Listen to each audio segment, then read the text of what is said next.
ఎన్నిసార్లు అలసిపోయాం, ఆగిపోయాం, పరిగెత్తడం మానేసాం, ప్రభు మీద ఆయాసపడినాం. మన కష్టాలు, మన బాధలు, మన శ్రమలు, మన ఇబ్బందులు, మన పోరాటాలు వీటన్నిటినీ మనం చూసుకుంటూ భాగ్యవంతులు అనే సంగతే మర్చిపోయిన భాగ్యవంతులు.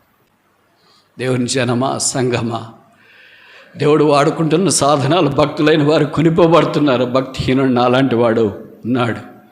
నీతిమంతులు కొనిపోబడుతున్నారు. దుర్నీతిమంతుడైన నాలాంటి వాడు ఉన్నారు. ప్రభు కొరకు త్యాగం చేసేవారు కొనిపోబడుతున్నారు. త్యాగం లేని స్వార్థపూర్తుడైన నాలాంటి వాళ్ళు ఉన్నారు. ప్రభువును మనఃపూర్తిగా సేవించేవారు కొనిపోబడుతున్నారు. మనఃపూర్తిగా సేవించలేని నాలాంటి వాడు ఉన్నారు. ఎందుకో తెలుసా? మారుతామేమో అని, మనం కూడా ప్రభు యొక్క మార్గంలోనికి వస్తామేమో అని, శిలో మార్గంలో మనం కూడా వెళ్తామేమో అని. చక్కగా లోకంలో జీవించాలని కాదు దేవుని ఉద్దేశం. ఆయన కొరకు బ్రతకాలని.